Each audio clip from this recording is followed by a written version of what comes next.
Once a small village lived a young boy named Rohan. Rohan was a 16-year-old boy who lived in a very small village. His house was made of mud. The roof leaked when it rained, and most days there was hardly enough food for the family. His father worked long hours as a laborer, and his mother washed clothes in nearby houses to earn a little extra. Life was hard, but Rohan carried something special inside him: big dreams. Every morning, Rohan walked 5 kilometers to school. His pockets were usually empty. He had no lunch money and sometimes no notebook. But whenever he passed by the big city road, he saw a huge advertisement board showing a famous college with confident students smiling proudly. Rohan always stopped, looked at the poster and whispered, "One day I will study there." Many people heard him and laughed. "You can't even afford a bus ticket," they mocked. "How will you study in a big college?" Rohan simply smiled and replied, "Dreams are free.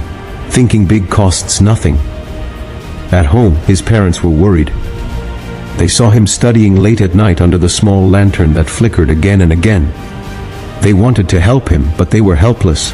Still, they never discouraged him. His mother often said, "Rohan, we are poor, but your mind is rich. Don't stop dreaming." Rohan worked hard every single day. He borrowed books from teachers, used old notebooks that other students threw away, and practiced math on the sand outside his home. He taught younger kids in the village to earn a few rupees, which he used to buy pencils and paper. He always believed that his dreams were bigger than his problems. One day, his school announced a scholarship exam for a top science college in the city.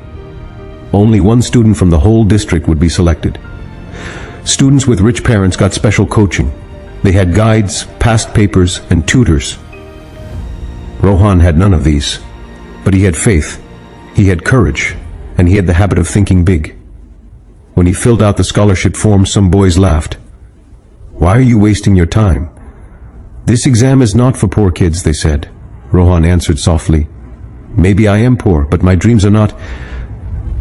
The night before the exam, he studied until his eyes burned.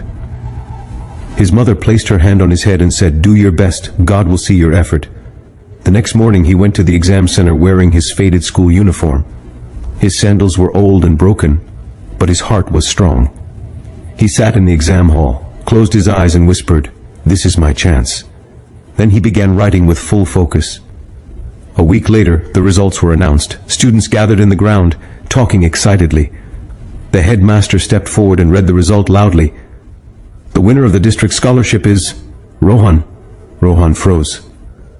Everything around him went silent. Then he heard his name again, louder this time. The students clapped, teachers smiled, and his parents cried tears of joy. The boy with empty pockets had achieved something powerful, something he only imagined in his dreams. Years passed. Rohan studied in the city, became a successful engineer, and returned to his village, not as a poor boy, but as an inspiration. He opened a small learning center for children like him and told them, "You are not limited by money. You are limited only by the size of your thinking. Think big and your life will grow big." And his story became a reminder that even when pockets are empty, dreams can still be full. If the heart is brave enough to think big,